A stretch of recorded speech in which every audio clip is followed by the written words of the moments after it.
ನಾವು ಮೊದಲನೇದಾಗಿ ಮುಂಗಾರು ಬೆಳೆ ಸಮೀಕ್ಷೆ 2025 ಈ ಆ್ಯಪ್ ಅನ್ನು ನಮ್ಮ ಮೊಬೈಲ್ ಪ್ಲೇಸ್ಟೋರಲ್ಲಿ ಹೋಗಿ ಇನ್ಸ್ಟಾಲ್ ಮಾಡ್ಕೊಳ್ಬೇಕಾಗುತ್ತೆ. ಅದೇ ಥರ ನೀವೇನಾದರೂ ಇನ್ಸ್ಟಾಲ್ ಮಾಡಿದ ಮೇಲೆ ನೋಡ್ಬೋದು ಫ್ರೆಂಡ್ಸ್, ನಾನಿವಾಗ ಇದನ್ನು ಇನ್ಸ್ಟಾಲ್ ಮಾಡ್ತಾ ಇದ್ದೇನೆ. ಈ ಆ್ಯಪ್ನ ಲಿಂಕನ್ನು ನಾನು ಡಿಸ್ಕ್ರಿಪ್ಷನಲ್ಲಿಯೂ ಕೂಡ ಕೊಟ್ಟಿರ್ತೇನೆ. ನೀವು ನೇರವಾಗಿ ಡಿಸ್ಕ್ರಿಪ್ಷನಲ್ಲಿ ಹೋಗಿ ಈ ಆ್ಯಪನ್ನು ಇನ್ಸ್ಟಾಲ್ ಮಾಡ್ಕೋಬೋದು. ನೋಡ್ಬೋದು ಫ್ರೆಂಡ್ಸ್, ನನಗೆ ಈ ಆ್ಯಪ್ ಇನ್ಸ್ಟಾಲ್ ಆಯಿತು.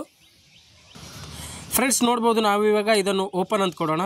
ಫ್ರೆಂಡ್ಸ್, ನಮ್ಮ ಬೆಳೆ ಸಂರಕ್ಷಣೆ ಆ್ಯಪ್ ಓಪನ್ ಆಗ್ತಾ ಇದೆ. ಅದೇ ಥರ ನೋಡ್ಬೋದು ಫ್ರೆಂಡ್ಸ್, ಹಲವು ರೈತರ ಬೆಳೆ ಸಮೀಕ್ಷೆ ಅಂತ ಇದೆ, ಇದನ್ನು ಅಲೋ ಕೊಡಬೇಕಾಗುತ್ತೆ. ನೋಡ್ಬೋದು ಫ್ರೆಂಡ್ಸ್, ಇದನ್ನು ಅಲೋ 3 ಟೈಮ್ಸ್ ಅಲೋ ಕೊಡಬೇಕಾಗುತ್ತೆ. ನೋಡ್ಬೋದು ಫ್ರೆಂಡ್ಸ್, ಈ ಥರ ಇದನ್ನು ಐ ಅಗ್ರಿ ಕೊಡಬೇಕಾಗುತ್ತೆ. ಕೊಟ್ಟ ಮೇಲೆ ನೋಡ್ಬೋದು ಫ್ರೆಂಡ್ಸ್, ಇಲ್ಲಿ ನಿರ್ಗಮಿಸು, ಈ KYC ಮೂಲಕ ಆಧಾರ್ ದೃಢೀಕರಿಸು, ಇದರಲ್ಲಿ 2 ಆಪ್ಷನ್ಸ್ ಬರ್ತದೆ. ಅದೇ ಥರ ನಾವು ಇವಾಗ ಈ KYC ಮೂಲಕ ಆಧಾರ್ ದೃಢೀಕರಿಸಿ ಅಂತಿದೆಯಲ್ಲ, ಅದನ್ನು ಸೆಲೆಕ್ಟ್ ಮಾಡಬೇಕಾಗುತ್ತೆ. ಓಕೆ ಫ್ರೆಂಡ್ಸ್, ನೋಡ್ಬೋದು ನಾವು ಈ KYC ಸ್ಕ್ರೀನ್ಗೆ ಬಂದಿದ್ದೇವೆ. ಅದೇ ಥರ ನೋಡ್ಬೋದು ಫ್ರೆಂಡ್ಸ್, ಇಲ್ಲಿ ನಮ್ಮ ಆಧಾರ್ ಕಾರ್ಡ್ ನಂಬರ್ ಮತ್ತು ಇಲ್ಲಿ ಇದೊಂದು ಚೆಕ್ ಬಾಕ್ಸ್ ಇದೆಯಲ್ಲ, ಚೆಕ್ ಬಾಕ್ಸ್ ಸೆಲೆಕ್ಟ್ ಮಾಡಿ ಇಲ್ಲಿ ಕೆಳಗಡೆ OTPಯನ್ನು ಸೆಲೆಕ್ಟ್ ಮಾಡಿ ನಾವು ಲಾಗಿನ್ ಮಾಡ್ಕೋಬೇಕಾಗುತ್ತೆ. ಬನ್ನಿ ಫ್ರೆಂಡ್ಸ್, ನಾವು ಇವಾಗ ನಮ್ಮ ಆಧಾರ್ ಕಾರ್ಡನ್ನು ಎಂಟ್ರಿ ಮಾಡೋಣ. ಓಕೆ ಫ್ರೆಂಡ್ಸ್, ನೋಡ್ಬೋದು ನಾನು ಇವಾಗ ನನ್ನ ಆಧಾರ್ ಕಾರ್ಡ್ ಹಾಕಿದ್ದೇನೆ. ಅದೇ ಥರ ಇಲ್ಲಿ ಕೆಳಗಡೆ ಚೆಕ್ ಬಾಕ್ಸ್ ಇದೆಯಲ್ಲ, ಅದನ್ನು ಚೆಕ್ ಬಾಕ್ಸ್ ರೈಟ್ ಮಾಡಿ ಮತ್ತು ಇಲ್ಲಿ ಕೆಳಗಡೆ ನೋಡ್ಬೋದು ಫ್ರೆಂಡ್ಸ್, ಇಲ್ಲಿ OTPಯನ್ನು ಸೆಲೆಕ್ಟ್ ಮಾಡಬೇಕಾಗುತ್ತೆ. ಬನ್ನಿ ಫ್ರೆಂಡ್ಸ್, ನಾವು OTPಯನ್ನು ಸೆಲೆಕ್ಟ್ ಮಾಡೋಣ. ಸೆಲೆಕ್ಟ್ ಮಾಡಿದ ಮೇಲೆ ನೋಡ್ಬೋದು ಫ್ರೆಂಡ್ಸ್, ಇಲ್ಲಿ ಕೆಳಗಡೆ ನಮಗೆ OTP ಪಡೀರಿ, ಜನರೇಟ್ OTP ಅಂತಿದೆಯಲ್ಲ ಫ್ರೆಂಡ್ಸ್, ಅದನ್ನು ಸೆಲೆಕ್ಟ್ ಮಾಡಬೇಕಾಗುತ್ತೆ. ಸೆಲೆಕ್ಟ್ ಮಾಡಿದ ಮೇಲೆ ನೋಡ್ಬೋದು ಫ್ರೆಂಡ್ಸ್, ನಮಗೆ ನಮ್ಮ ಮೊಬೈಲಿಗೆ ಒಂದು OTP ಬರುತ್ತೆ. OTPಯನ್ನು ಇಲ್ಲಿ ಎಂಟ್ರಿ ಮಾಡಿ ಸಬ್ಮಿಟ್ ಕೊಡೋಣ. ಫ್ರೆಂಡ್ಸ್ ವೇಟ್ ಮಾಡೋಣ, ನೋಡೋಣ OTP ಬರುತ್ತದೋ ಇಲ್ಲವೋ ಅಂತ. ಫ್ರೆಂಡ್ಸ್ ನೋಡ್ಬೋದು, ನಮಗೆ ಆಧಾರ್ ಕಡೆಯಿಂದ OTP ಬಂತು. OTPಯನ್ನು ಇಲ್ಲಿ ಎಂಟ್ರ್ ಮಾಡೋಣ. ಎಂಟ್ರ್ ಮಾಡಿ ಮತ್ತು ಸಬ್ಮಿಟ್ ಅಂತಿದೆ ಫ್ರೆಂಡ್ಸ್, ಅದನ್ನು ಕೊಡೋಣ. ಫ್ರೆಂಡ್ಸ್ ನಾವು OTPಯನ್ನು ಹಾಕಿದ ಮೇಲೆ ಸಬ್ಮಿಟ್ ಕೊಟ್ಟ ಮೇಲೆ ನೋಡ್ಬೋದು ಫ್ರೆಂಡ್ಸ್, ನಮ್ಮ ಡೀಟೇಲ್ಸ್ ಬರುತ್ತೆ. ಅದೇ ಥರ ಇಲ್ಲಿ ನಮ್ಮ ಮೊಬೈಲ್ ನಂಬರ್ ಹಾಕಬೇಕಾಗುತ್ತೆ. ಮೊಬೈಲ್ ನಂಬರ್ ಹಾಕಿದ ಮೇಲೆ ನೋಡ್ಬೋದು ಫ್ರೆಂಡ್ಸ್, ಇಲ್ಲಿ ಸಕ್ರಿಯಗೊಳಿಸಿ ಅಂತಿದೆಯಲ್ಲ ಫ್ರೆಂಡ್ಸ್, ಅದನ್ನು ಕೊಡಬೇಕಾಗುತ್ತೆ. ಕೊಟ್ಟ ಮೇಲೆ ನೋಡ್ಬೋದು ಫ್ರೆಂಡ್ಸ್, ನಮ್ಮ ಮೊಬೈಲ್ಗೆ ಒಂದು OTP ಬರುತ್ತೆ ಅಂತ ಹೇಳ್ತಾ ಇದೆ, ಅದನ್ನು ಸರಿ ಅಂತ ಕೊಡಬೇಕಾಗುತ್ತೆ. ಕೊಟ್ಟ ಮೇಲೆ ನೋಡ್ಬೋದು ಫ್ರೆಂಡ್ಸ್, ಇಲ್ಲಿ ಕೆಳಗಡೆ OTP ಹಾಕಬೇಕಾಗುತ್ತೆ. ನೋಡ್ಬೋದು ಫ್ರೆಂಡ್ಸ್, ನನ್ನ ಮೊಬೈಲ್ಗೆ OTP ಬಂತು. OTPಯನ್ನು ಇಲ್ಲಿ ಕೆಳಗಡೆ ಎಂಟ್ರಿ ಮಾಡೋಣ. ಓಕೆ ಫ್ರೆಂಡ್ಸ್, ನೋಡ್ಬೋದು OTPಯನ್ನು ಹಾಕಿದ್ದೇನೆ. ಅದೇ ಥರ ಇಲ್ಲಿ ಸಲ್ಲಿಸಿ ಅಂತಿದೆ ಕೆಳಗಡೆ, ಅದನ್ನು ಕೊಡಬೇಕಾಗುತ್ತೆ. ಕೊಟ್ಟ ಮೇಲೆ ನೋಡ್ಬೋದು ಫ್ರೆಂಡ್ಸ್, GIPS ಮತ್ತು ನಮ್ಮ ಸರ್ವೆ ನಂಬರ್ ಅಪ್ಡೇಟ್ ತೊಗೊಳ್ತಾ ಇದೆ, ಆಟೋಮೆಟಿಕ್ ಡೌನ್ಲೋಡ್ ಆಗ್ತಾ ಇದೆ ಫ್ರೆಂಡ್ಸ್. ಇದೇ ಥರ ನೀವು ಕೂಡ ನಿಮ್ಮ ಮೊಬೈಲ್ನಲ್ಲಿ ನಿಮ್ಮ ಡೀಟೇಲ್ಸನ್ನು ಹಾಕಿದ ಮೇಲೆ ಆಟೋಮೆಟಿಕ್ಕಾಗಿ ಅದನ್ನು ತೊಗೊಳುತ್ತೆ.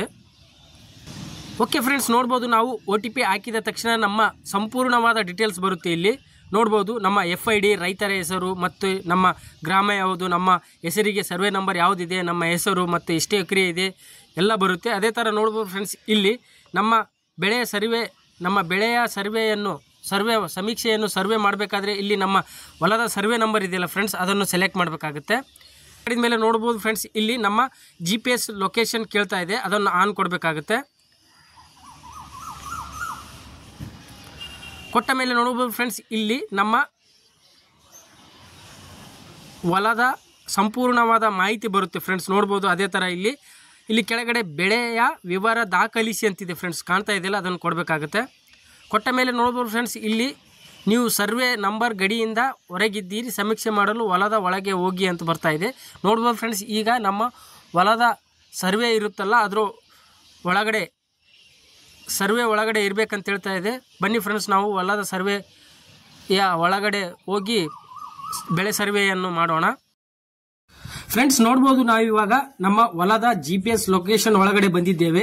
ಬಂದ ತಕ್ಷಣ ನೋಡ್ಬೋದು ಫ್ರೆಂಡ್ಸ್, ಇಲ್ಲಿ ಕೆಳಗಡೆ ಬೆಳೆಯ ವಿವರ ದಾಖಲಿಸಿ ಅಂತಿದೆಯಲ್ಲ, ಅದನ್ನು ಸೆಲೆಕ್ಟ್ ಮಾಡಿದ ಮೇಲೆ ನೋಡ್ಬೋದು ಫ್ರೆಂಡ್ಸ್, ಇಲ್ಲಿ ರೈತರ ಜಮೀನಿನಲ್ಲಿ ವ್ಯವಸಾಯಕ್ಕೆ ಬಳಕೆಯಾಗದ ಪ್ರದೇಶವಿದೆಯೇ, ಉದಾಹರಣೆಗೆ ಮನೆ, ಕೊಟ್ಟಿಗೆ, ಕಣ, ಹೊಂಡ, ಬಾವಿ, ರಸ್ತೆ, ಈ ತರ ಇದ್ರೆ ಹೌದೇ ಕೊಡಿ, ಇಲ್ಲಾಂದ್ರೆ ಇಲ್ಲ ಅಂತ ಕೊಡಿ. ಅದೇ ತರ ನಾನು ಇಲ್ಲ ಅಂತ ಕೊಟ್ಟಿದ್ದೇನೆ.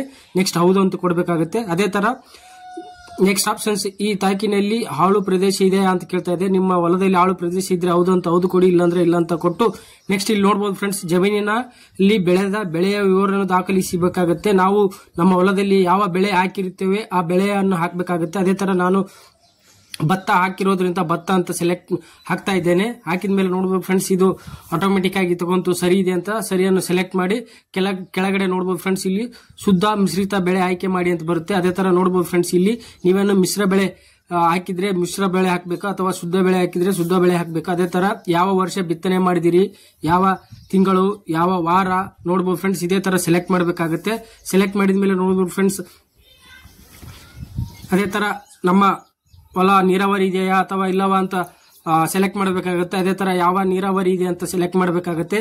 ಅದೇ ತರ ಎಷ್ಟು ಎಕರೆ ಎಷ್ಟು ಗುಂಟೆ ನೀವು ಬೆಳೆಗಳು ಹಾಕಿದ್ದೀರಿ ಅನ್ನೋದನ್ನು ಇಲ್ಲಿ ಹಾಕಬೇಕಾಗುತ್ತೆ. ಅದೇ ತರ ನೋಡಬಹುದು ಫ್ರೆಂಡ್ಸ್, ಇಲ್ಲಿ ನಾನು ಒಟ್ಟು 2 ಎಕರೆ ಭತ್ತ ಹಾಕಿರೋದ್ರಿಂದ 2 ಎಕರೆ ಅಂತ ಸೆಲೆಕ್ಟ್ ಮಾಡಿದ್ದೇನೆ. ಅದೇ ತರ ಇಲ್ಲಿ ಕೆಳಗಡೆ ಫೋಟೋ ಅಪ್ಲೋಡ್ ಮಾಡಬೇಕಾಗುತ್ತೆ. ಪ್ಲಸ್ ಐಕನ್ ಅನ್ನು ಸೆಲೆಕ್ಟ್ ಮಾಡಿ ನೋಡಬಹುದು ಫ್ರೆಂಡ್ಸ್, ನಮ್ಮ ಹೊಲದ ಫೋಟೋವನ್ನು ಬೆಳೆಯ ಫೋಟೋವನ್ನು ಅಪ್ಲೋಡ್ ಮಾಡುತ್ತಿದ್ದೇನೆ.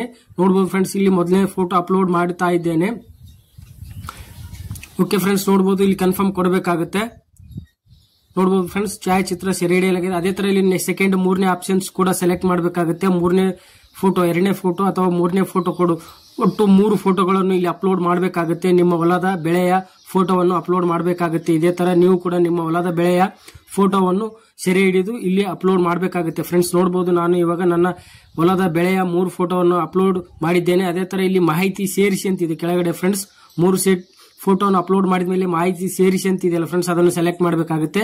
ನೋಡಬಹುದು ಫ್ರೆಂಡ್ಸ್, ಮಾಹಿತಿ ಸೇರಿಸಿ ಅಂತ ಸೆಲೆಕ್ಟ್ ಮಾಡಿದ್ದೇನೆ. ಮಾಹಿತಿ ಉಳಿತಾಯವಾಗಿದೆ ಅಂತ ಬರ್ತಾ ಇದೆ. ನೋಡಬಹುದು ಫ್ರೆಂಡ್ಸ್, ನಾವು ಹಾಕಿರುವ ಡೀಟೇಲ್ಸ್ ಸಂಪೂರ್ಣ ಡೀಟೇಲ್ಸ್ ಇಲ್ಲಿ ಬಂತು. ಅದೇ ತರ ನೋಡಬಹುದು ಫ್ರೆಂಡ್ಸ್, ಇಲ್ಲಿ ವಿವರ ಉಳಿಸಿ ಅಂತ ಸೆಲೆಕ್ಟ್ ಮಾಡಿದ ಮೇಲೆ ನಮ್ಮ ಬೆಳೆಯ ಸಮೀಕ್ಷೆಯ ವರದಿಯು ಸಬ್ಮಿಟ್ ಆಗುತ್ತೆ ಫ್ರೆಂಡ್ಸ್. ಓಕೆ ಫ್ರೆಂಡ್ಸ್, ನಿಮಗೆ ಇದೇ ತರ ನೀವು ಕೂಡ ನಿಮ್ಮ ಹೊಲದ ಬೆಳೆಯ ಸಮೀಕ್ಷೆಯನ್ನು ನಿಮ್ಮ ಮೊಬೈಲ್ ನಲ್ಲಿಯೇ ಮಾಡಿಕೊಳ್ಳಬಹುದು ಫ್ರೆಂಡ್ಸ್. ಓಕೆ ಫ್ರೆಂಡ್ಸ್, ನಿಮಗೆ ಈ ವಿಡಿಯೋ ಇಷ್ಟ ಆಗಿದೆ ಅನ್ಕೋತೀನಿ. ಇಷ್ಟವಾದ್ರೆ ಲೈಕ್ ಮಾಡಿ, ಶೇರ್ ಮಾಡಿ, ಸಬ್ಸ್ಕ್ರೈಬ್ ಮಾಡಿ ಅಂತ ಹೇಳುತ್ತಾ ಧನ್ಯವಾದಗಳು ಫ್ರೆಂಡ್ಸ್.